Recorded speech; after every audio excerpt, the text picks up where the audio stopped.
queremos emular pues a Averroes, Maimónides y Alfonso X el Sabio, pero vamos, sí que queremos el espíritu de ellos, que era una convivencia armoniosa, una convivencia en paz y una ayuda en el propio conocimiento poniéndolo al servicio de los otros.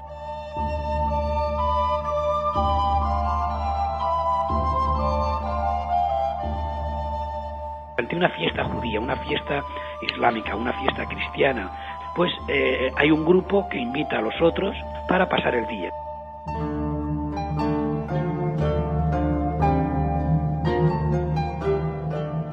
Se va entablando algo enormemente importante, que ya no solamente es la puro raciocinio o el estar o no de acuerdo en tal tema, en tal esta, no, sino la propia vida.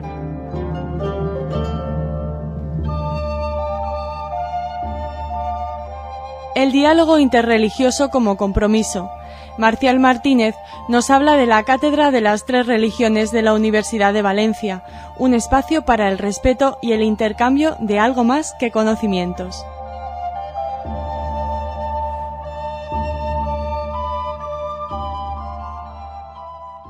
¿En qué consiste este proyecto? ¿Es un proyecto novedoso? Sí, bueno, es un proyecto que arranca precisamente, diríamos, su objetivo, podríamos decir, es crear una cátedra de actividades docentes e investigadoras dedicadas al estudio de la religión como hecho cultural y social, así como el papel que desempeñan las tres religiones monoteístas en el proceso cultural, social y político de los distintos pueblos, desde el diálogo interreligioso y el análisis crítico de la comunidad universitaria.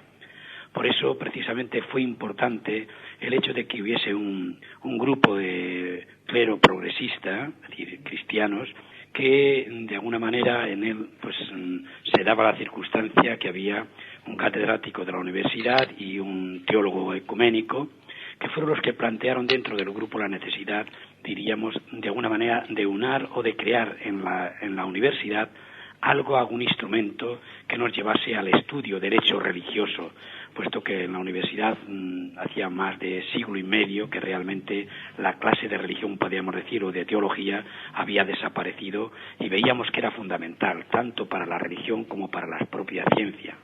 ¿En qué facultad va a estar inscrita esta cátedra? Bueno, esto está inscrito, es una cátedra sui generis, quiere decir, la cátedra, diríamos, nace por lo tanto con la firma de un convenio que las comunidades israelitas de España, la Unión de Comunidades Islámicas de España y el Centro Ecuménico Padre Congar de los Dominicos de Valencia, conjuntamente con la universidad, firman un convenio donde, diríamos, se crea esta cátedra.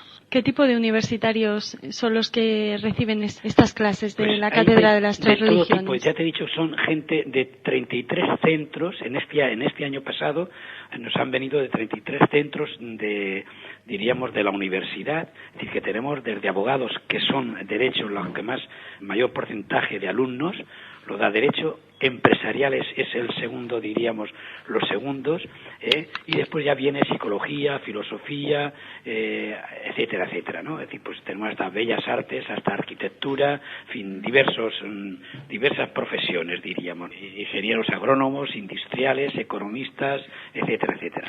¿Qué crees que buscan estos universitarios en la cátedra?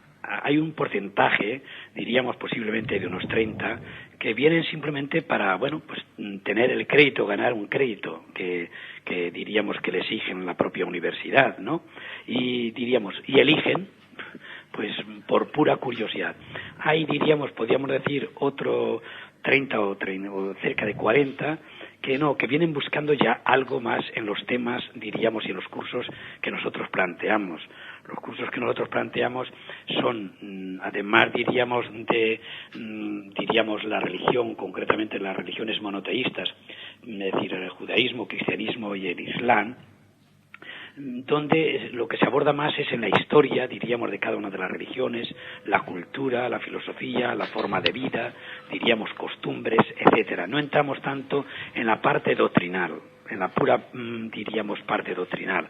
Hay algo, porque después hay un curso sobre Muhammad y el Corán, hay unos cursos sobre Moisés y la Torá, es decir, Jesús y los Evangelios, pero fundamentalmente los cursos parten judaísmo, por ejemplo, ante los derechos humanos, o el islam o el cristianismo, es decir, el compromiso por la paz, por ejemplo, ¿no? Pues qué visión hay desde el judaísmo, del islam o del cristianismo, incluso en este caso del hinduismo y el budismo, etcétera. Es decir, no solamente es el contenido, diríamos, de cada una de las religiones, en este caso monoteístas, pero que también cada día nos estamos abriendo a otras realidades y a otras fes o manifestaciones de fe, como es el budismo y el hinduismo como grandes religiones, sino que también es, diríamos, cada religión ante los problemas de la actualidad o los problemas más graves o prioritarios que tiene la sociedad en la cual estamos viviendo. Entonces, esto ha despertado mucho más interés en ello. Tanto es así, bueno, que cantidad de ellos, pues, o bien diríamos, pues, con el profesor o la profesora judía, me refiero, pues, entablan conversación, se citan a lo mejor para explicarles un poco más el asunto, tienen interés y viceversa. Las aspiraciones de la cátedra, por lo que nos cuentas, van más allá del interés didáctico universitario, sí, ¿no? Tenemos, te digo, la cátedra tiene una parte docente, podríamos decir, que es un curso posgrado para diplomados y licenciados sobre las grandes religiones y religión y ciencia, que son 220 horas. Hemos hecho 4 cursos de esta índole con 108 alumnos, pero diríamos tenemos también la parte de docencia, los cursos de libre opción para universitarios o personas que tienen interés en esa materia. Hemos realizado ya 47 cursos, han superado ya el número de 1.500, pero este año que viene ya pasamos a 22 cursos ya directamente. Junto a esto tenemos conferencias, simposium, tipo de congresos, jornadas de debate, etcétera, sobre diversos temas, diríamos, que afectan a las propias religiones o a la sociedad, y que lo hacemos a través, pues no sé, desde el fundamentalismo que hicimos hace hasta la Constitución española, de los últimos que hemos hecho en su 25 aniversario, diríamos, y las distintas religiones, me refiero, como lo que estamos preparando, la religión, diríamos, en la escuela de hoy, o la tolerancia e intolerancia, que sean 2 temas tanto de debate interno nuestro como, diríamos, de cara a la sociedad. Junto a esto tenemos lo que llamamos las conversaciones en la cátedra. Conversaciones en la cátedra es una plataforma de diálogo interreligioso donde de 20 a 25 personas de las distintas religiones y otras personas que invitamos, sean o no creyentes, pero que es gente que entiende de la materia, mantenemos todo un coloquio, todo un diálogo, todo un debate durante 2 o 3 horas, normalmente suele ser los primeros lunes de mes, y donde, repito, de 20 a 25, para que dé tiempo a que todo el mundo participe, exponga sus ideas, manifieste los acuerdos o no acuerdos, etcétera, etcétera. Y diríamos, tenemos también, junto a esto que podríamos decir la parte intelectual, la parte racional, etcétera, ¿no? Creemos que es fundamental también para la cátedra, y estimulando a otros grupos de personas, la convivencia festiva. Quiero decir que ante una fiesta judía, una fiesta islámica, una fiesta cristiana, diríamos, pues hay un grupo que invita a los otros para pasar el día, es decir, pues reunirnos a las 10 de la mañana o a las 11 y hasta las 5, las 6 o las 7 de la tarde, pues participar, charlando individualmente, charlando colectivamente, preparando la comida unos, preparando un poco de folclore otros, etcétera, pero que cada vez es un grupo distinto y que el resto se amolda a lo que ellos proponen, lo que ellos hacen, tal, aunque podríamos decir el gasto económico es prácticamente entre todos. Pero es una manera, yo le puedo decir sinceramente que en estos 5 años que voy al frente o estoy al frente de la cátedra, bueno, hoy yo cuento con verdaderos amigos musulmanes, con verdaderas amigas y amigos, me refiero también judíos, es decir, con gente de otras religiones que están viniendo a nuestros actos y a nuestros debates, y hay una familiaridad, hay diríamos una puerta permanente abierta a la casa de estas personas, para mí y para otros, lo mismo que en mi casa está abierta, diríamos, a cualquier, oye Marcial, que necesito esto, que necesito aquello. Quiero decir, se va entablando algo enormemente importante, que ya no solamente es el puro raciocinio o el estar o no de acuerdo en tal tema, en tal no, sino la propia vida, ¿no? la propia vida. Creo que con esto estamos siendo un pequeño signo, un pequeño oasis, me refiero, es verdad, es decir, no tenemos grandes, no queremos emular pues a Averroes, Maimónides y Alfonso X el Sabio, pero vamos, sí que queremos el espíritu de ellos, que era una convivencia armoniosa, una convivencia paz, me refiero, y una ayuda en el propio conocimiento poniéndolo al servicio de los otros. ¿Este espíritu de convivencia y de concordia se va a trasladar a otras universidades? Sí, te he de decir que tenemos bastante personas de distintas universidades a quienes nosotros les enviamos la información. Ahora, por ejemplo, hace unos días en el Parlamento, en el cuarto Parlamento de las Regiones Mundial de las Religiones, pues presentamos un libro que lo vamos a presentar en Madrid, concretamente en octubre, el 26 de octubre presentaremos el libro en Madrid, que es el diálogo interreligioso como compromiso. La cátedra tiene como última, diríamos, pata de la mesa redonda, es precisamente la publicación, es decir, divulgar o hacer, diríamos, en plan científico o en plan divulgativo, ir publicando obras hechas conjuntamente con judíos, musulmanes, cristianos, incluso invitamos, repito, a otras, de mutuo acuerdo, a otras religiones que pueden aportar también ideas y pueden aportar conocimientos. Esta obra en concreto, pues participan 2 del ámbito judío, 2 del ámbito musulmán, 2 del ámbito también cristiano, del ámbito budista, de fe Bahá'í, etcétera, etcétera, Más una introducción que hace el jefe de estudios de la cátedra sobre la cátedra precisamente, un trabajo sobre la cátedra y lo que ha supuesto, me refiero a la cátedra, como iniciativa en una universidad, diríamos, en este caso laica y tal, ¿no? Pero que ha aceptado plenamente, es decir, el firmar un convenio y el crear este tipo de cátedra con las puertas abiertas de la universidad para el debate, para las proposiciones, diríamos, de materias y de problemas, etcétera. Marcial, muchísimas gracias por habernos enseñado tantas cosas, hablándonos del proyecto de la cátedra de 3 religiones. Gracias. Fueron fundamentales en todo esto, de decir que la comunidad musulmana del grau de aquí de Valencia, con Abdur-Rahim al frente, es un santo varón, el presidente de la comunidad judía que ha fallecido, Samuel Serfati, que los dos eran grandes amigos, eran un signo realmente de convivencia y de diálogo auténticos. Estos apoyaron desde el principio la idea que otros 3 personas, es decir, pues iniciamos y que compartimos con ellos, y a través de ellos precisamente, pues Riad Attari como presidente de la Unión de Comunidades Islámicas, en este caso, y en aquel momento el secretario general de las comunidades israelitas, Carlos Sor. Bien, es a ellos precisamente a quien debemos pues el que tomásemos esta iniciativa y que pusiésemos diríamos al servicio de la sociedad valenciana, pero también abierto tanto a España como a parte del extranjero, a quien le llega tanto nuestros escritos como la invitación que hacemos en las conferencias que realizamos. Muy bien, Marcial, muchísimas gracias y enhorabuena.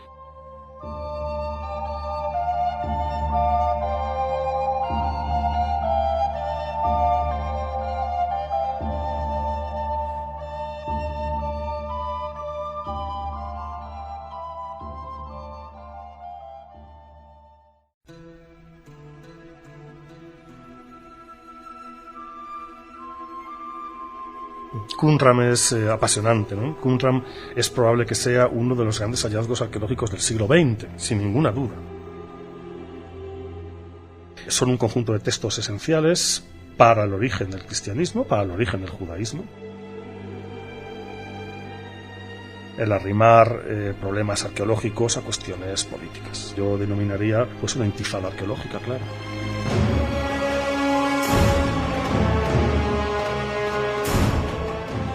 El hallazgo de los pergaminos del Mar Muerto asombró a la comunidad científica mundial y aún hoy sacude el corazón de quien escucha sobre ellos. La luz de nuevas teorías sobre la autoría de estos requerían la presencia en nuestros estudios de un especialista que conociera perfectamente la arqueología y la Biblia desde una visión científica. Un erudito, un científico y a la vez un arqueólogo activo. Teníamos una idea clara. Necesitábamos a Ángel Fuentes. El profesor Fuentes forma parte del Departamento Docente de Arqueología en la Universidad Autónoma de Madrid. Bien, Ángel, ¿qué tienes que contarnos sobre estos últimos descubrimientos? Pues tan pronto como me prevenisteis de que había salido esta noticia, que me había pasado inadvertida, acudí rápido, ¿no?, al kiosco a comprar el periódico y a ver la noticia. Y bueno, la noticia es de agradecer, que se den noticias de arqueología y de arqueología israelí, es muy de agradecer. Lo que pasa es que, bueno, estamos en verano, y en verano hay las serpientes de verano. Y creo que la noticia es sobre una base cierta, una base real, probablemente una serpiente de verano, es decir, algo hinchado, en parte porque así lo han querido los arqueólogos, en parte porque se transmite de manera incorrecta, en parte porque se exagera un poquito, y el resultado es una noticia verdaderamente escandalosa que no creo que responda a la realidad. ¿Cuál es la noticia, Ángel? La noticia viene a decir, si no quiero traicionar el espíritu del texto, pero más o menos que los últimos hallazgos y excavaciones producidas en Khirbet Qumran, en lo que la gente llama comúnmente Qumran, un poco desautorizan la teoría oficial de que este es un establecimiento de esenios de poco antes y poco después del cambio de la era común, y en fin proponen, en base a unos hallazgos arqueológicos muy controvertidos, que sea otra cosa distinta, ¿no? Esto es lo que dice la noticia. ¿Cuál es el significado de esto de Qumran, ¿no? ¿Por qué es tan importante y qué significa realmente? Bueno, que la noticia no debe de ser muy exacta, y yo ahí querría reconstruir un poquito, porque me imagino que habrá gente que lo habrá leído y estarán también preocupados. Querría reconstruir lo que están pensando seguro los arqueólogos que han dado esta noticia, ¿no? Ellos han hecho excavaciones y bueno, pues que la noticia no es muy verídica. Dan dos detalles que se citan en el texto. Uno de ellos, esto no es un establecimiento de esenios, que son muy pobres y ascetas, porque aparecen restos de vidrio importado. Y además restos también de perfumes que son muy caros. Bueno, pues he de decir que la realidad arqueológica estricta es que en esta época romana, todo el vidrio, en su mayoría, era importado precisamente de los judíos, que son los que lo hacían. En toda la costa del Mediterráneo, desde el actual Líbano hasta la costa egipcia, es donde se fabricaba el vidrio, que se importaba en Occidente. De manera que no está importado en Qumran, es el sitio donde hay vidrio. Y el otro dato de que está lleno de restos de perfumes, he de decir que precisamente el Mar Muerto en época antigua era el que se dedicaba a la extracción en un arbusto que todavía se da de lo que se llama el balsamum iudaeum, que decían los latinos, es decir, el bálsamo judaico o la base del perfume, lo que luego será la base del incienso también, que se usa incluso en la iglesia cristiana y que se extraía de allí hasta muchos años después. De manera que, siendo las dos noticias mal interpretadas, he de suponer que todo lo demás está mal interpretado. Háblanos de la historia de los pergaminos, de su descubrimiento, de toda esa veneración que se ha dado dentro de Israel, toda la literatura que se ha creado alrededor. Qumran es apasionante, ¿no? Qumran es probable que sea uno de los grandes hallazgos arqueológicos del siglo XX, sin ninguna duda. Habrá personas que digan que es el primero o el quinto, da igual, pero está entre uno de los grandes hallazgos arqueológicos. A finales de los años 40, justo con el nacimiento del Estado de Israel, coincidiendo con ello, aparecieron efectivamente en unas cuevas del desierto de Judea, aparecieron unos textos que enseguida se evaluaron como importantísimos, que son los textos de Qumran. Desde entonces, hasta la actualidad, que hay algunos centenares de esos textos, muy fragmentarios y todavía en estudio, pues lo que se ha hecho es simplemente estudiar muy en serio, y luego se ha alimentado una mitografía popular sobre Qumran, alimentada desde diversos puntos, con diversos intereses, con muy distintas intenciones, no siempre las correctas, y lo que pasa es que hay ahora mismo una idea común sobre Qumran que es muy difícil extirpar si es errónea, moderar si está equivocada, o dirigir si no está muy clara, y que, bueno, pues es una tarea de los investigadores decir qué es lo que hay de verdad, qué es lo que es Qumran de verdad, ¿no? Qumran constituye un monumento a la historia de la religión y en general a la historia del pueblo judío entre el año 150 más o menos antes de la era común hasta justo la destrucción del templo de Jerusalén. Son un conjunto de textos esenciales para el origen del cristianismo, para el origen del judaísmo, por supuesto también, ¿no? Son textos muy variados, hay textos de la Biblia hebrea, hay textos más bien de la Biblia cristiana, es decir, de la tradición de los Septuaginta, la traducción que se hizo en Alejandría por hablantes griegos, Y hay textos que no son ni de unos ni de otros. Son textos religiosos judíos pertenecientes a ese grupo que todo el mundo conoce, que se llaman los esenios, un grupo social y religioso predominante hacia el cambio de era, que se ha puesto muchas veces en relación con la figura de Jesús el Cristo, y que, bueno, efectivamente estaban establecidos aquí en Qumran. Esos textos, que están todavía debatidos y en estudio, alimentan, ya digo, un sinfín de interpretaciones muy distintas y que, bueno, que creo que conviene poner negro sobre blanco para ver qué hay de verdad y de mentira. Ángel, hay alrededor de Qumran hay un montón de científicos y de corrientes diferentes. Estos arqueólogos israelíes nuevos y quizás algo desconocidos son Yuval Pelek y Yitzhak Magen, ¿no? Que son los... Explícanos un poco cómo encajamos, en qué contexto podemos entender a estos dos nuevos arqueólogos y, bueno, cuál es el significado, ¿no?, de sus investigaciones. Yo la verdad es que no estoy tan al tanto de la arqueología israelí como para conocer ni a Yitzhak Magen ni a Pelek, pero algo sí que conozco. En principio, Qumran es fruto de un cura francés, Roland de Vaux, que a finales de los años 50 inició las excavaciones en Gilbert Qumran. Este hombre estaba viviendo en Jerusalén, dentro de una comunidad religiosa francesa, y empezó las excavaciones. Roland de Vaux es un poco el padre de todas las teorías que asocian Qumran con los esenios, con este grupo conocido por fuentes antiguas, incluso también por algunas fuentes religiosas judías, pocas.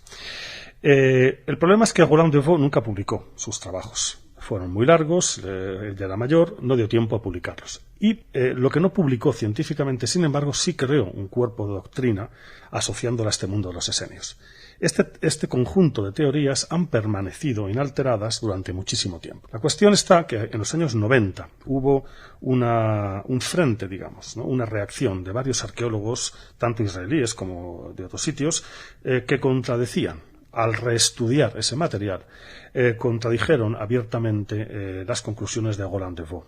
Por una parte, el empantanamiento en los estudios de los propios textos. Se conocían muy pocos, se habían traducido muy pocos, los demás estaban todavía en reconstrucción y en estudio. Junto con una necesaria revisión de los trabajos de Vaux, llevó a que autores como Duncels, o como Golb, o como Humbert, o como Hirschfeld, postularan interpretaciones muy diferentes. Estas son las que están teniendo ahora, pero casi 15 años o 20 años después de haber sido propuestas, están teniendo mucho arraigo entre la población. ¿Qué dicen estas nuevas teorías, digamos, heterodoxas? Pues que Gilbert Qumran, que Qumran no es un monasterio esenio, por llamarlo en terminología cristiana. Es decir, que no es un lugar de residencia de estos judíos separados del templo voluntariamente y viviendo en el ascetismo según unas normas muy estrictas. No. Por el contrario, dicen que Qumran es un fuerte militar, cosa que fue, efectivamente, desde el siglo VIII. Primero fue un fuerte militar, antes que ser lo que fue definitivamente. Otros dicen que si fue una villa, es decir, una explotación rural normal y corriente, que si fue una villa fortificada, es decir, le dan muchísimas interpretaciones, siempre negando esa vinculación con los esenios. La más reciente teoría ya no es directamente arqueológica, implica también a los textos y directamente dice que no hay ninguna relación entre los textos de Qumran, sus 400 y pico pergaminos conservados, y el propio monasterio de Qumran. Es verdad, los textos aparecen en cuevas y el monasterio es el monasterio y no hay ninguna relación evidente, pero sí que la hay arqueológica. Este es un poco el estado de la cuestión. La verdad es que después de estas teorías, de estos autores, entre comillas, heterodoxos, pues hay estudios muy serios, por ejemplo, debidos a Jody Magnes, una arqueóloga que estuvo en la Universidad Hebrea de Jerusalén y que ahora está en la Universidad de Chapel Hill en North Carolina. Jody Magnes tiene unos trabajos muy recientes, de 2-3 años, fantásticos. Ella ha reestudiado el material, lo conoce perfectamente, es una gran conocedora de la arqueología israelí, de Segundo Templo, y desde luego no deja lugar a dudas. Jody Magnes retoma, científicamente apoyado con nuevos datos, en la vieja teoría de Roland de Vaux. Y efectivamente vuelve a decir, con toda tranquilidad, sin ningún género de dudas, que Qumran es efectivamente un lugar asociado a estos esenios que conocemos muy bien. Lo que pasa es que la interpretación arqueológica de Qumran ha cambiado también con el tiempo. Lo que decía de Vaux es verdad, pero ahora se ha puesto al día, hay muchos más datos, hay muchas más opiniones. Desde luego el panorama que tenemos es mucho más rico y mucho más prometedor. Y, en mi opinión siempre, desautoriza completamente a estos críticos o heterodoxos con las teorías tradicionales. Antes me has comentado que ha sido un año difícil para la arqueología, en general para el mundo de la arqueología. Y esto se podría englobar dentro de este proceso extraño de difusión de bulos arqueológicos. De confusión. Exactamente, donde se mezclan intereses políticos y religiosos y territoriales, etc. Pues sí, la verdad es que sí ha sido un año muy complicado para la arqueología bíblica o biblística, porque hemos asistido a un año verdaderamente loco. Por una parte han aparecido dos grandes hallazgos, los dos se han reputado como falsos definitivamente. Uno de ellos es una caja o osario, las que conocemos que se hacían perfectamente en la época del Segundo Templo, en la que aparece nada menos que una inscripción de un tal Jaime, o Santiago, si lo queremos decir en español, hermano de Jesús, nada menos, ¿no? El famoso Santiago que lideró a la muerte de Jesús el Cristo la iglesia de Jerusalén. Y, en fin, estaba clarísimo que esto debía ser una falsificación. El anticuario que lo tenía en su poder era conocido por la policía israelí, de hecho lo detuvieron y está, no sé si en cárcel o desde luego está procesado.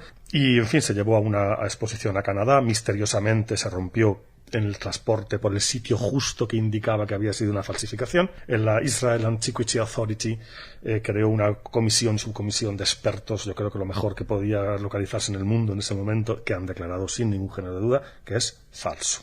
Por tanto, una falsificación interesada. El otro gran hallazgo ha sido la estela de Joash, un rey precisamente judío, más antiguo incluso que este texto, en el que se habla: yo soy Joash, hijo del rey tal, soy el que manda sobre todo la gente que vive en el desierto y en las ciudades de Judea, y en fin, luego se refiere en el texto a un texto en hebreo, en caracteres hebreos, se refiere a que tienen que dar todos los fieles una cantidad de plata y de cobre para el templo, seguramente.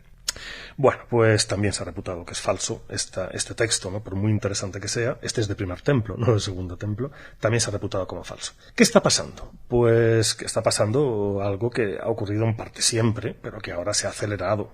Y es el arrimar problemas arqueológicos a cuestiones políticas, ni más ni menos. Hay muchos intereses. En la arqueología mueve política, esto lo sabe todo el mundo. En la literatura, en el cine, Indiana Jones, no tengo que contarlo aquí. En el mundo árabe hay un interés, efectivamente, por capitalizar los hallazgos arqueológicos, que ya es viejo. El propio Israel también se fundamenta en gran medida en hallazgos arqueológicos, desde Masada a otros hallazgos del mismo cariz, ¿no? Pero en el mundo árabe, desde luego, esto ocurre. Y en el caso de Israel, pues, bueno, hay un conflicto muy importante ahora mismo en Israel mismo, que es el conflicto que mantienen los arqueólogos israelíes con las autoridades del BAFC, las autoridades religiosas musulmanas del Monte del Templo, y que, bueno, es un conflicto que en el 96 ya explotó, que sigue vigente, que sigue con bastante dureza, que ha intervenido ingenieros de otros países árabes para evitarlo, y todo esto es esa mezcla, efectivamente, política, arqueología, cultura y otros intereses, que yo denominaría, pues, una intifada arqueológica, claro, en el que hay gente que quiere llevarse el agua a su molino particular, ¿no? Y esto probablemente tenga que ver con eso. Para concluir, ¿cuál crees que es el futuro de Qumran? ¿Para quién irá? Porque ¿dónde está situado? ¿Cuál es su futuro? ¿De quién será? ¿Y cuál crees que es el futuro de las investigaciones alrededor de este misterio o ya no tan misterio? El futuro de Qumran es doble. Hay un futuro científico y este es complicado, ¿eh? Es muy complicado. Todavía no se han publicado y llevan varios años en espera. Ya debía de haber salido los primeros volúmenes con los textos completos de Qumran, que por divergencias entre los equipos católicos, cristianos no católicos y judíos, pues parece que se demora muchísimo.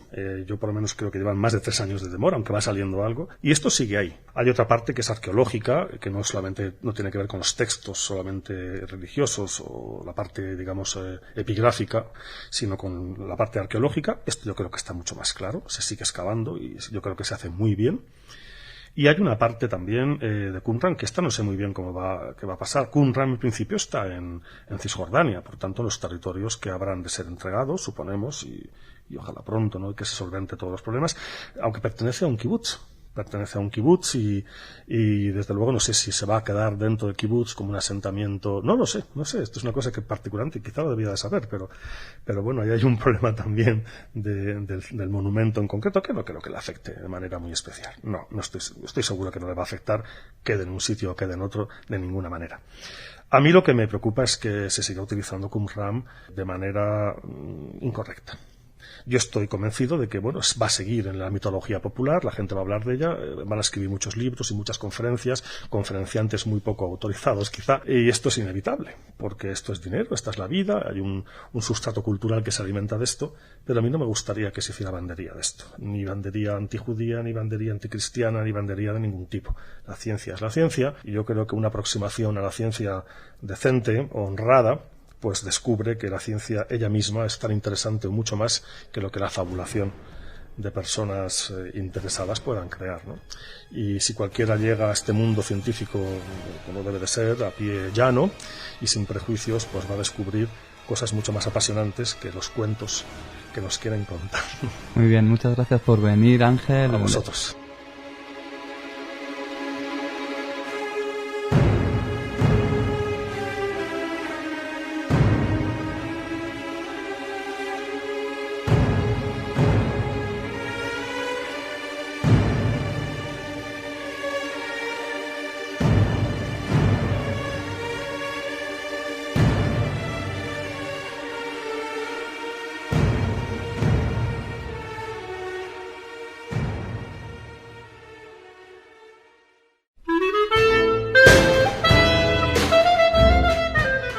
Hay aproximadamente 60 escritores yiddish en Israel.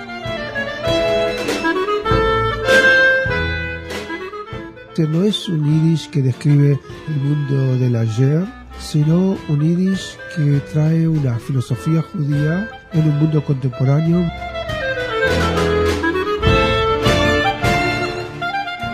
Hay muchos jóvenes de 20, 30 años que quieren conocer una totalidad que la desconocen, y el yiddish es parte de ella.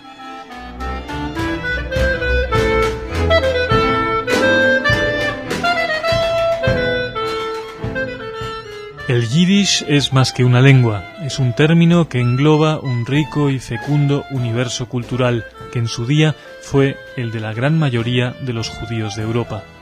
Rejuvenecer un idioma y una cultura como el yiddish, ese es el reto al que hace frente Daniel Galay desde Israel, donde preside la Asociación de Escritores y Periodistas que escriben en esta lengua.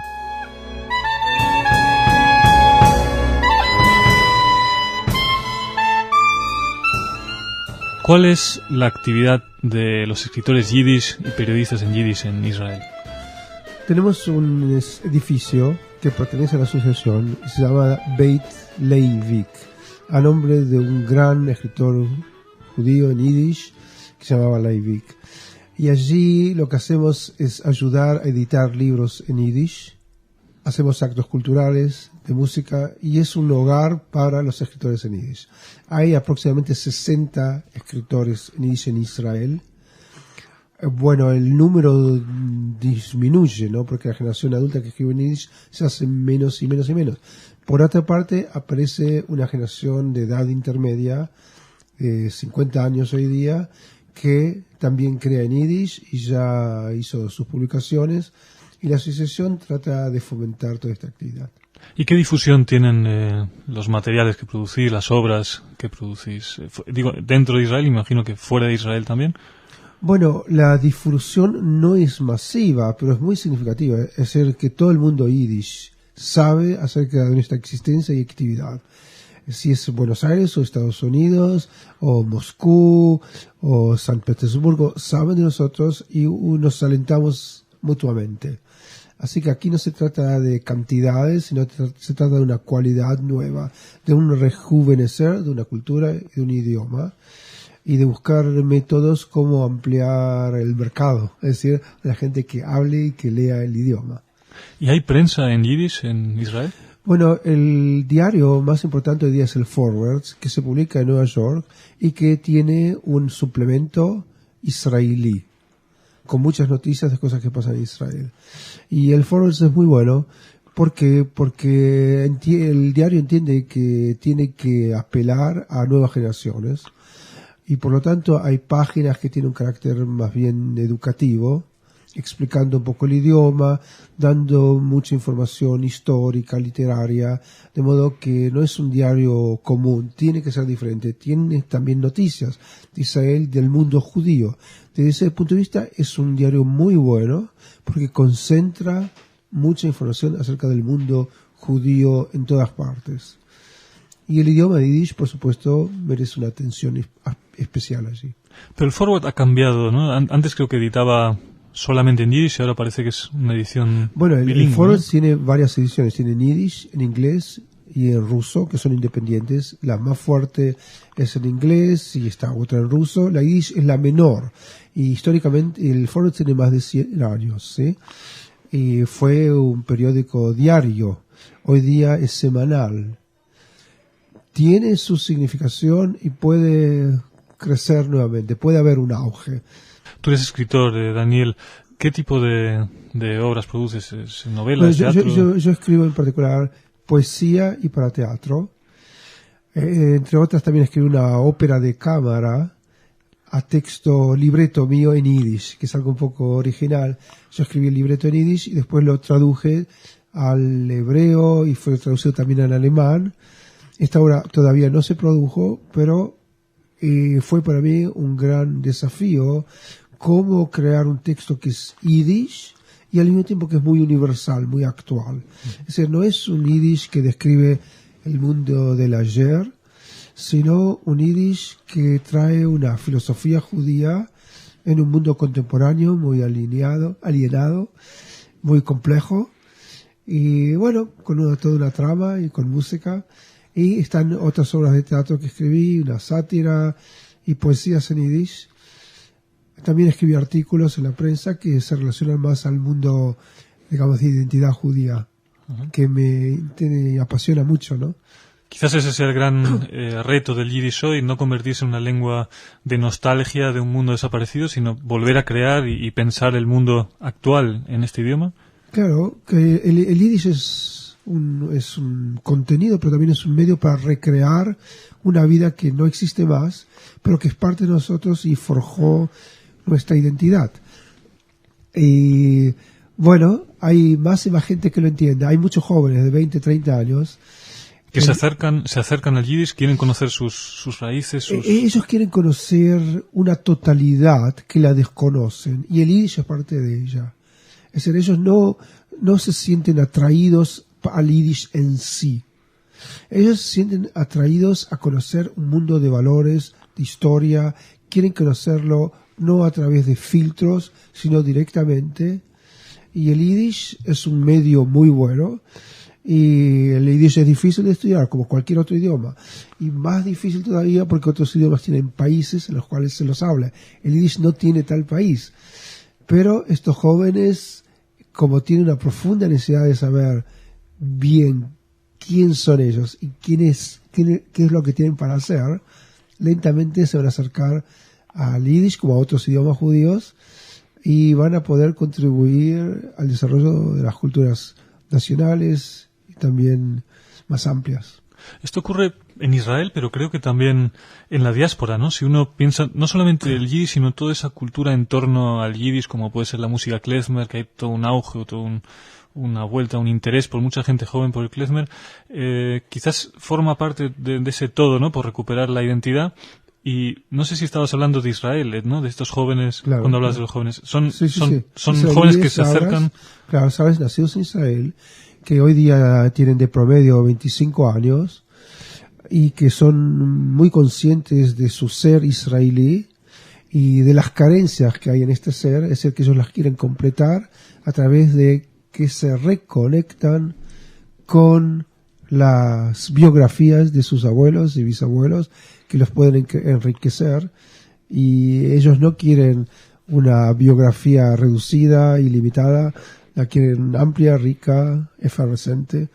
Es por eso que empiezan, es un nuevo proceso, no existía antes. Y esto ocurre paralelamente en Israel, en Europa, en Estados Unidos, está en sus comienzos. Pero eso es un es una salvación. De lo contrario, toda la imagen que hay hoy día en la prensa acerca del judaísmo es de Israel y del conflicto. Y el conflicto, con todo lo trágico, es un conflicto que se va a resolver así o asá. Pero el judaísmo tiene una misión, una fe positiva, la cultura, la ética, y bueno, hay que interesarse en eso, en lo esencial, ¿no? Lo que da la vida a toda esta civilización que tiene sus bifurcaciones, sefaradíes, orientales, ashkenazíes, europeas. Eso es lo central. El conflicto yo pienso que va a disminuir si es que la prensa internacional va a poner un poco más atención en las culturas, tanto árabes como israelíes, como cristianas, es decir, los aspectos culturales de las religiones pueden ayudar mucho a acercar entre gentes y ideologías, y hablar únicamente del conflicto, eso agudiza los conflictos. Quiere decir que estos mismos jóvenes, en la medida en que recuperen su identidad, ya sea esta del yiddish y la cultura de Europa Oriental o del mundo árabe o de la cultura sefardí, pueden contribuir también a estrechar lazos con ese entorno, ¿no?, tan complejo que es el Oriente Medio. Sí, porque mira, es una cuestión vital para ellos. La guerra es trágica.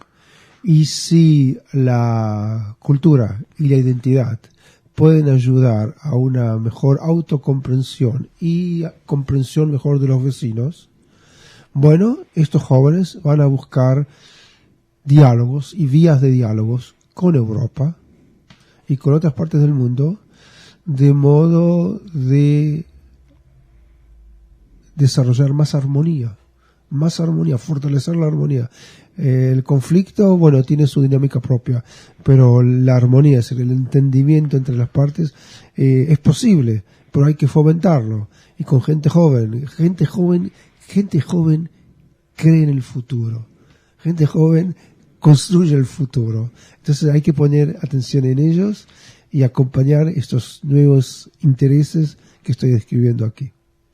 Esperemos que esas perspectivas tan optimistas se hagan realidad. Gracias, Daniel Galay, por estar hoy con nosotros en Radio Sefarad. Gracias a ustedes. Ha ilustrado esta entrevista la música del propio Daniel Galay y su proyecto Klez Control.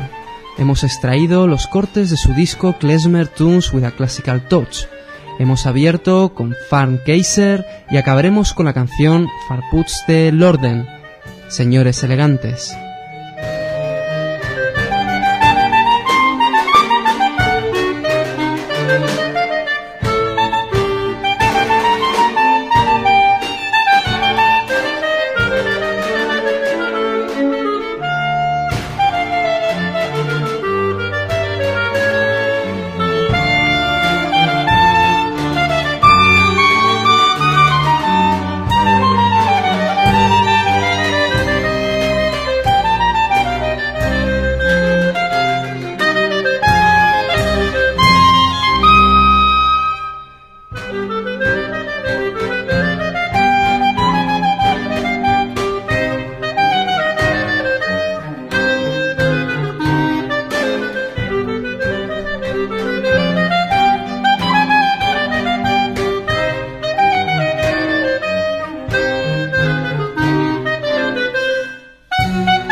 Yo soy hija de sobrevivientes de la Shoah.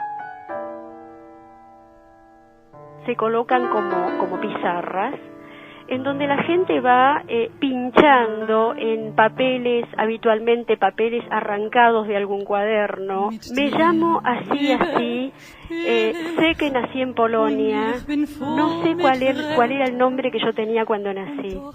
Esta soy yo, ¿alguien me conoce?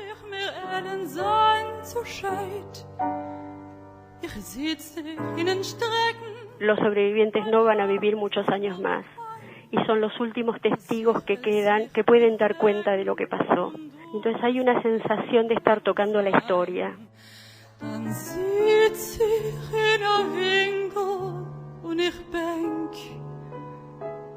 Tiene una identidad difusa. Será por la difusión de los espíritus de sus ancestros en el humo de Auschwitz, de Dachau, de Treblinka. Cuando se mira al espejo, suele encontrar ceniza en sus mejillas. Seguro que Diana Wang ha releído y sentido este poema de Rosa Piotrowski durante la organización de Cara al Futuro, el primer encuentro internacional de generaciones de la Shoah en habla hispana.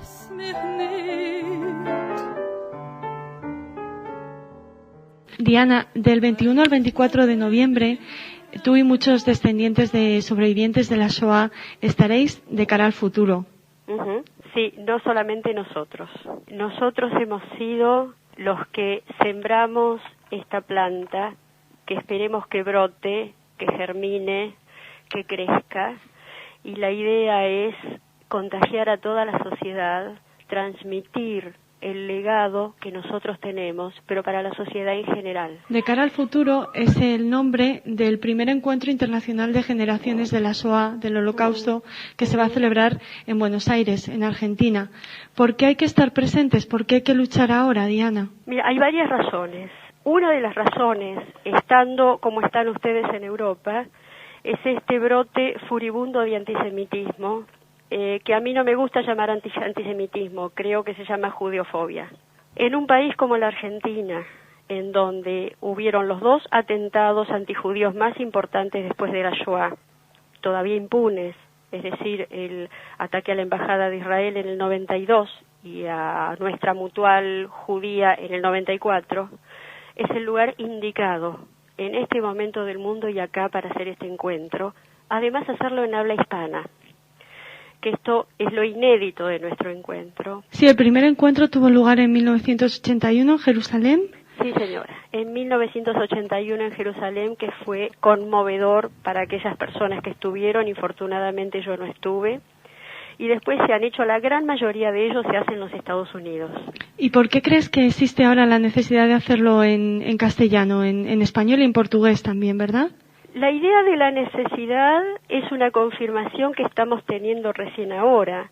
Primero surgió de que nosotros mismos, la mayor parte de nuestra gente que vive en América Latina, no domina el idioma inglés de modo tal como para poder ir a un encuentro, que hay mucho de vivencial, de experiencial, y no es fácil ni entender ni decirlo en otro idioma.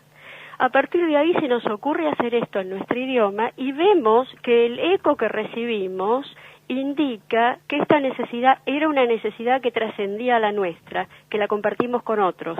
Has hablado de lo emotivo de este primer encuentro en Jerusalén y de los que se realizaron después. Supongo que hubo reencuentros, que hubo vivencias especiales, que salvadores se encontraron con salvados. ¿Conoces alguna anécdota que puedas contarnos? Ay, mira, hay infinitas anécdotas.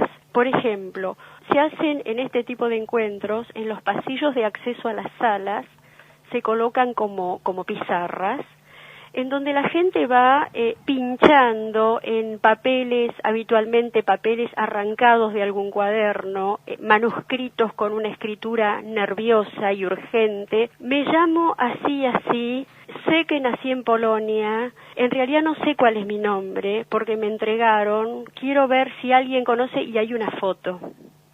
Y han habido gente que ha reconocido a esta persona. Por ejemplo, recuerdo una situación en donde había una foto de un grupo de chicos que era de un orfanato en Polonia. Entonces había una nena con un lápiz, estaba circundada su cara con este pedido: no sé cuál era el nombre que yo tenía cuando nací. Esta soy yo, ¿alguien me conoce? Y en ese mismo encuentro había otra persona que también estaba en esa foto. Y bueno, el encuentro es altamente conmovedor para esas personas, para los que estamos alrededor y para todo lo que significa en cuanto a la recuperación de la historia, de la memoria, la capacidad de cicatrización, bueno, y todo esto. Bueno, este tipo de cosas suceden con mucha frecuencia. Y seguro que van a suceder también de cara al futuro, el encuentro que va a tener lugar, como ya les comentábamos a nuestros oyentes, del 21 al 24 de noviembre. ¿Qué actividades vais a realizar en concreto en este encuentro? Hay varias actividades pensadas. Hay conferencias plenarias, paneles de debate y talleres, y además actividades artísticas.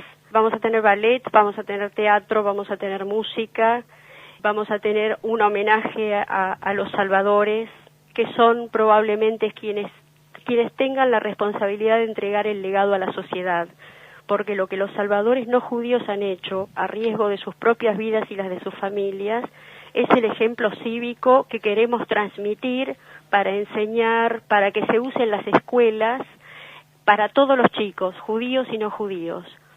Y en las actividades que tenemos de panelistas y de disertación, por supuesto, no está centrado en el mundo judío. Lo hacemos en un ámbito público que el gobierno de la ciudad de Buenos Aires nos ofrece, el Centro Cultural General San Martín, que es un lugar espectacular. Y en ese lugar, porque pretendemos llegar a toda la sociedad. Y los disertantes que van a estar no son exclusivamente del mundo judío. Serán pensadores, serán profesores, gente que tiene algo para decir respecto a las dictaduras, a los genocidios, a la tortura, al diálogo judío-cristiano. Esta es la idea de lo que vamos a hacer. Sí, porque la Shoah no solo afectó a los judíos, ¿no? Afectó a la humanidad. De ninguna manera. A partir de la Shoah, la humanidad ha cambiado dramáticamente, porque en la Shoah se ha probado que no hay nada que un ser humano no pueda hacerle a otro, nada, que no hay límites. Y la otra cosa que se ha probado también en la Shoah es que por un lado se ha visto la maldad con mayúscula, pero también la bondad. Es decir, hubo actos de bondad con mayúscula que me parece que es hora, 60 años después, que los pongamos a la luz, porque esto es lo que yo llamo la pedagogía positiva. Diana, el encuentro está dirigido, o la mayor parte de los participantes van a ser hijos y nietos de sobrevivientes del Holocausto. Los sobrevivientes no comunican sus vivencias ni sus sentimientos con facilidad. ¿Con los hijos y con los nietos sí lo han hecho, sí lo hacen? No, y esto estamos aprendiendo en nuestro contacto con sobrevivientes del genocidio armenio y con sobrevivientes de las dictaduras militares, que es un fenómeno común y que, bueno, otra vez los judíos estamos como en la avanzada porque somos los que hablamos, los que escribimos, lo que lo sacamos a la luz, pero no es una cosa solamente nuestra. Hay algo de la experiencia del horror que tiene que ver con la humillación y con la vergüenza que para los padres es muy difícil, es prácticamente imposible de contar a sus hijos. En nuestra experiencia, nosotros tenemos una asociación en Buenos Aires que se llama Generaciones de la Shoah en Argentina, en donde nos reunimos sobrevivientes con hijos de sobrevivientes. Y es notable que los sobrevivientes hablan mucho más fácil con otros hijos, no con los propios, sobre sus experiencias, y viceversa. Los hijos pueden dirigirse con más facilidad a otros padres y no a los suyos propios. Hay algo que toca el pudor, que toca el cuidado, el miedo a lastimar, que en padres e hijos carnales es muy difícil de superar. Tú estás en contacto con muchos hijos, nietos de sobrevivientes, con gente joven. ¿Qué les hace ir a este tipo de encuentros? ¿Qué les motiva? Varias cosas. Hay preguntas que están abiertas, que los nietos, porque los nietos comienzan un diálogo diferente con los abuelos. Los nietos pueden preguntar lo que los hijos no podían. Y entonces hay como una toma de conciencia nueva, 60 años después, de lo que potencialmente comporta esta experiencia. Y lo que vienen a buscar es esto, es el diálogo. Hay como otra conciencia de, si lo puedo decir, los sobrevivientes no van a vivir muchos años más. Y son los últimos testigos que quedan, que pueden dar cuenta de lo que pasó. Entonces hay una sensación de estar tocando la historia.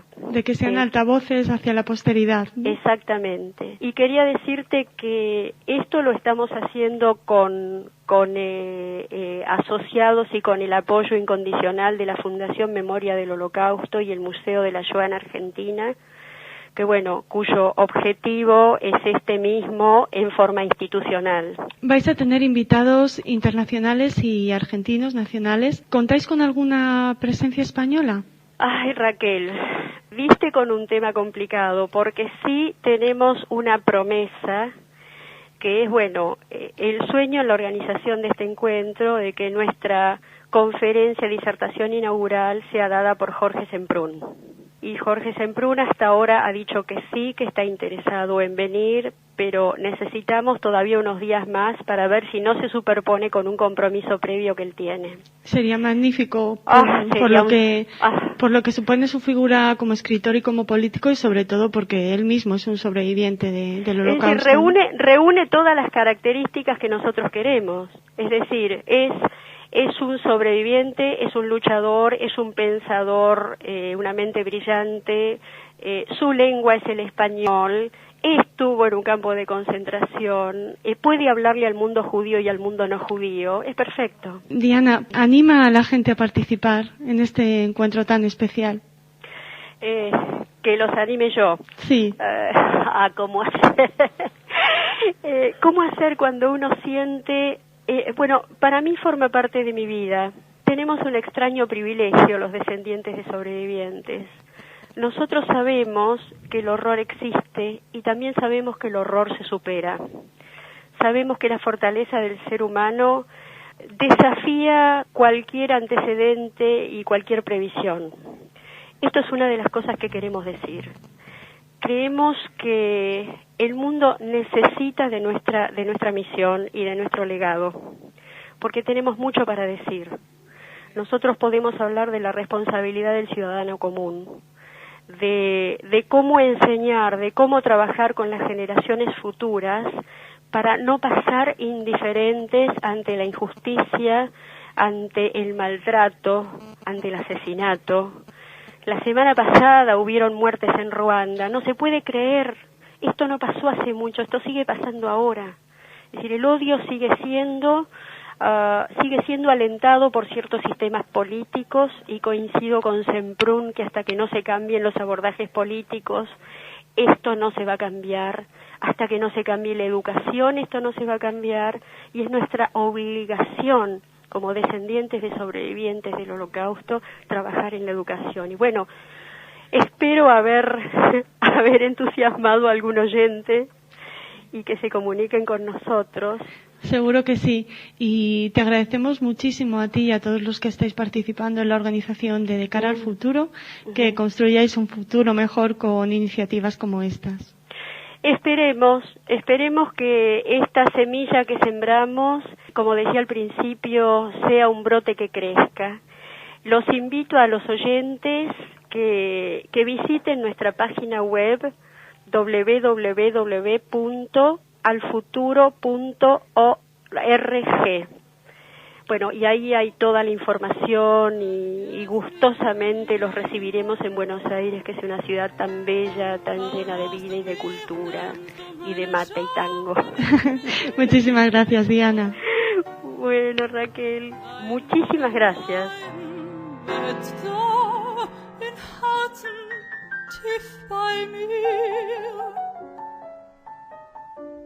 Drei kleine Wörter gedenk sei gibt.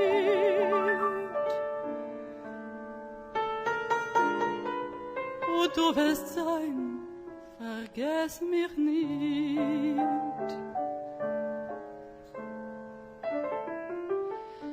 Ich soll dich vergessen, es kann keinmal nicht geschehen, weil deinem schuldig Born im Bett in mein Herzen sein.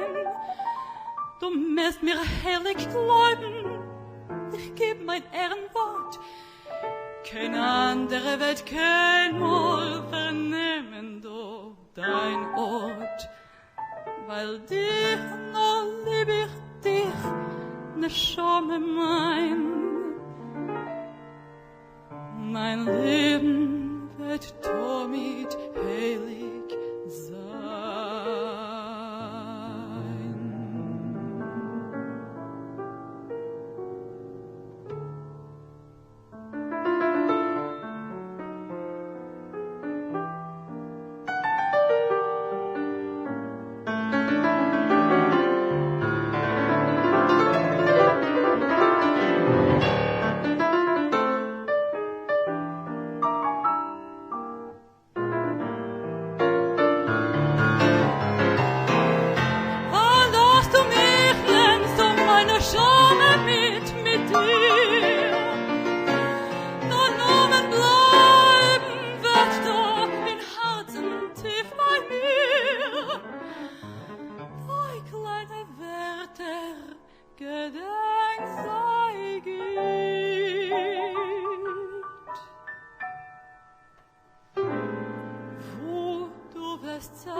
Vergess mich nie.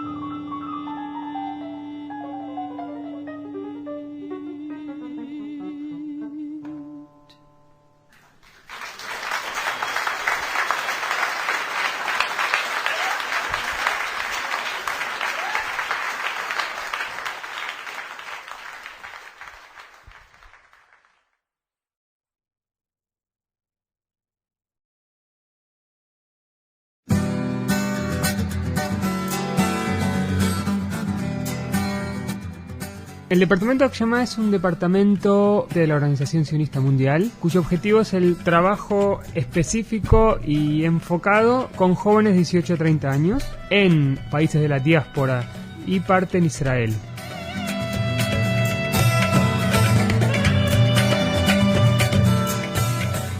Que el siglo XXI y otros eventos están provocando cambios muy fuertes dentro de las comunidades, y esas comunidades no saben cómo responder o cómo pararse frente a las demandas y a las necesidades de los jóvenes.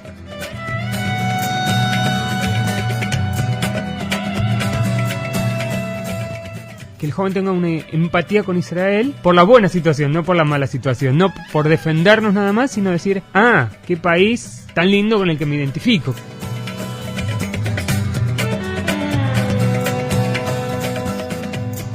¿Cómo ser jóvenes judíos en la diáspora?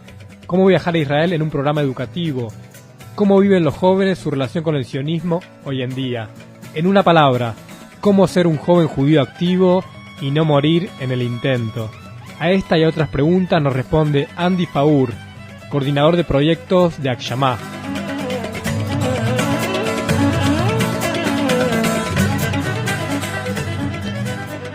Estamos con Andy Faur, coordinador educativo y encargado para España y Portugal del departamento de Akshama, de la Organización Sionista Mundial. Hola Andy, ¿cómo estás? Muy bien, gracias. Un placer estar aquí con ustedes.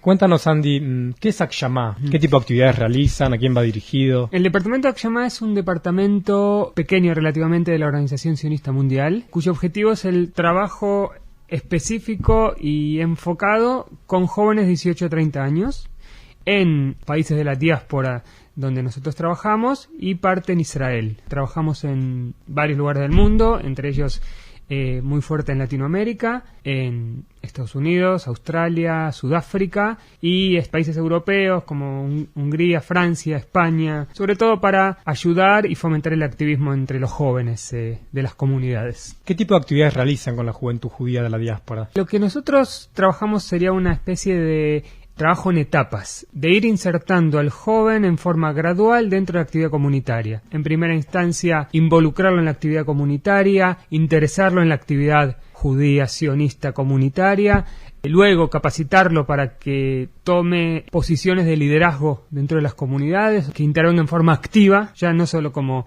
alguien que consume, sino como alguien que produce y como alguien que ayuda en la comunidad, y realmente hacer que los jóvenes tomen las posiciones de liderazgo dentro de las comunidades que en su mayoría están dirigidas por gente muy mayor que no responde a las necesidades e intereses de los jóvenes. Si ese joven en última instancia piensa y decide como una decisión personal hacer aliá, lo vemos muy bien. Pero si no, por lo menos que siga haciendo actividad y siga siendo activo dentro de la comunidad. Ese es nuestro interés más primordial. ¿Cómo está la juventud judía de la diáspora? ¿Qué demandas tiene? ¿Qué necesidades? ¿Qué tipo de actividades quiere realizar? ¿Viajes? ¿Seminarios?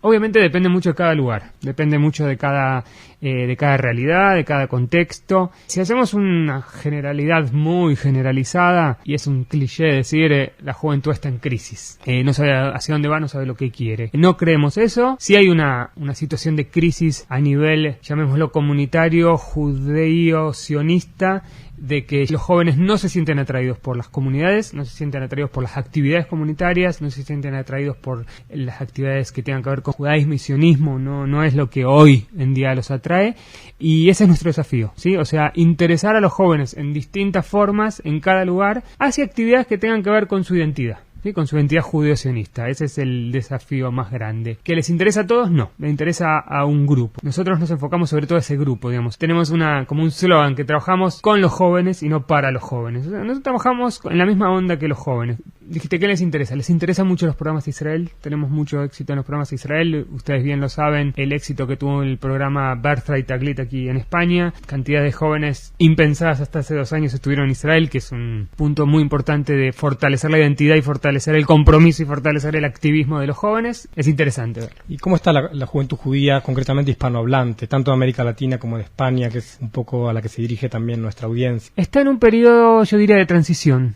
Todas las comunidades están pasando por un periodo de una anterior estructura a una nueva estructura, un poco desconocida, ¿no? Como que el siglo XXI y otros eventos están provocando cambios muy fuertes dentro de las comunidades, y esas comunidades no saben cómo responder o cómo pararse frente a las demandas y a las necesidades de los jóvenes. No entienden porque también los jóvenes cambiaron.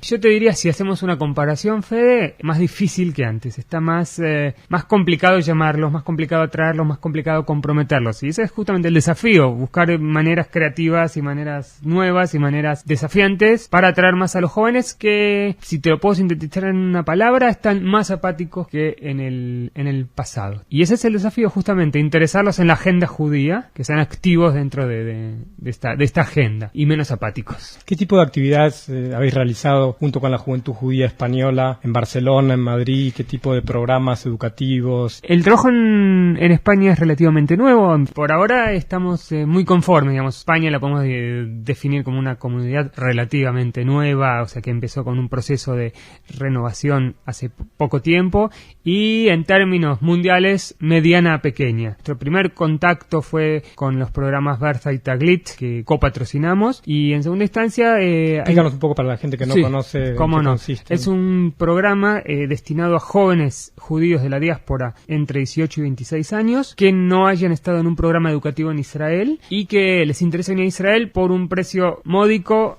a casi gratis, un programa de 10 días muy intensivo que les permite conocer Israel, les permite conocer la realidad israelí, les permite conocerse con otros jóvenes, y que por los resultados que vemos hasta ahora fortalece la identidad, influye en la actuación comunitaria, en el acercamiento a los marcos de actuación, vemos jóvenes más activos de los que llegaron. Eso es básicamente Taglit. Parte del trabajo nuestro importante aquí en Madrid es, en conjunto con la JUE, trabajar, ayudar, fomentar. Hemos hecho en mayo del año pasado un seminario de formación interna muy interesante, y una segunda etapa en diciembre. 2 jóvenes vinieron a nuestro programa de capacitación en enero de este año, el programa LTS, es un programa de capacitación y liderazgo. 2 jóvenes de JUE vinieron al programa. Estar en contacto y estar a disposición disposición y tratar de ayudarlos en todo lo que hagan. En Barcelona trabajamos con la comunidad israelita de Barcelona y también con la comunidad ATID, que tiene una estructura de funcionamiento como movimiento juvenil y con un movimiento de chicos más grandes. La idea nuestra es siempre trabajar ayudarlos en todo aquello que lo vean de interés y que nosotros podamos intervenir para que salga mejor, vamos a decir así. Ahí estamos. Hay muchos jóvenes interesados en participar en los programas, en las actividades. ¿Cómo pueden hacer? Por ejemplo, hay un viaje, sabemos ahora, siguiendo las rutas de Teodoro Herzl por Europa, que culmina justamente en Israel, como era el famoso sueño sionista de Herzl. ¿Cómo pueden hacer los jóvenes para participar en este tipo de propuestas? Mira, hay varios medios. Dado que todavía ni la Agencia Judía ni la Organización Sionista Mundial trabajan en España, digamos, no hay un medio directo, vamos a decir. Entonces tiene que ser más mediático. En Madrid nuestro contacto es la JUE. A través de la JUE intentamos promover, traer gente a los programas, y si no, un medio muy cómodo y muy a la mano de todos es a través del internet.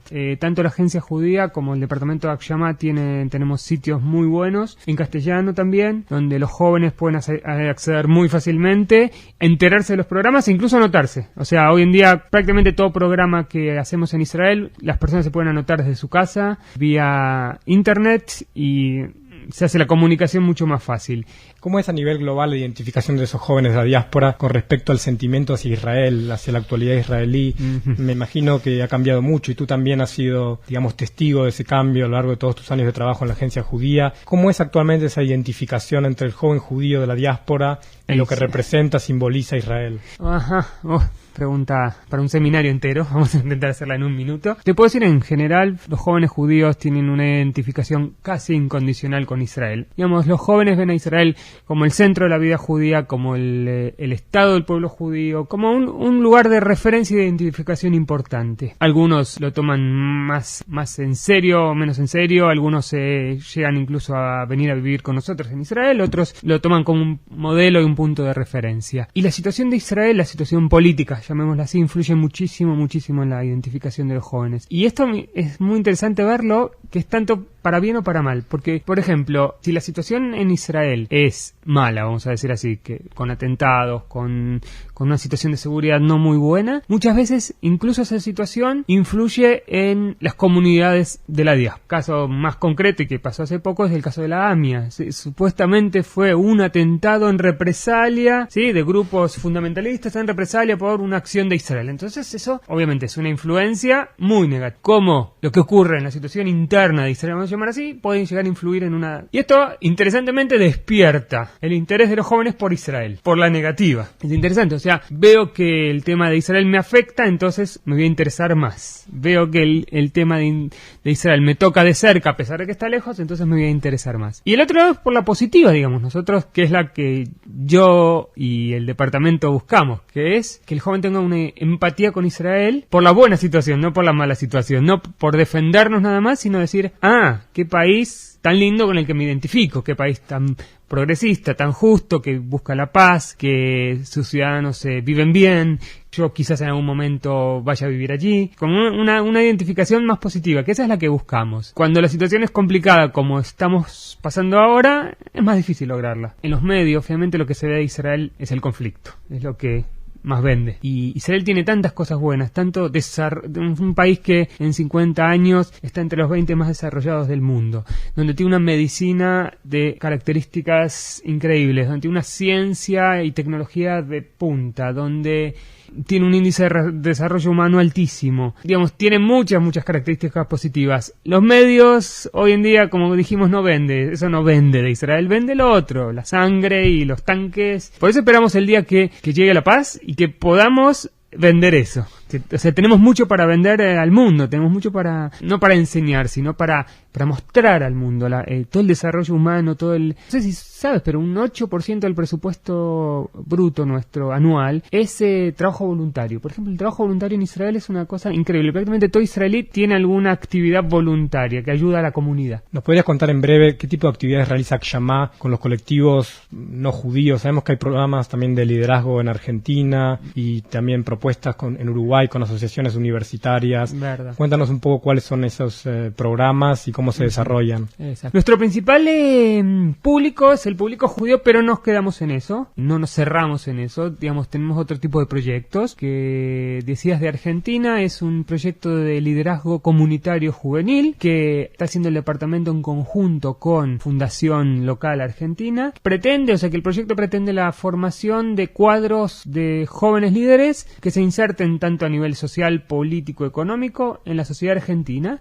tanto judíos como no judíos, que el departamento apoya y promociona. Es un curso abierto para todo el mundo y que el departamento promociona con sus objetivos. Nosotros nos interesa promocionar más el liderazgo comunitario, digamos así, pero no aislado ni encerrado dentro de sí mismo, sino dentro del contexto de Argentina. En Uruguay, como en otros lugares, hay trabajo conjunto con las organizaciones estudiantiles locales. En Montevideo, por ejemplo, que se hacen jornadas, proyectos conjuntos, conferencias sobre temas que incluyen y que importan a todos: racismo, xenofobia, antisemitismo, que son temas generales que no solo nos incumben a los judíos. El antisemitismo debería ser una preocupación de cualquier ser humano, como cualquier racismo tendría que ser una preocupación de cualquier judío. Y entonces eso es lo que trabajamos el racismo a nivel global y el antisemitismo como problemas generales, en cooperación con todo organismo que lo quiere y que así lo pretenda. Bueno, muchas gracias, Andy Faur, por haber estado en los estudios de Radio Sefarat. Esperamos tenerte pronto en España. Gracias, un placer.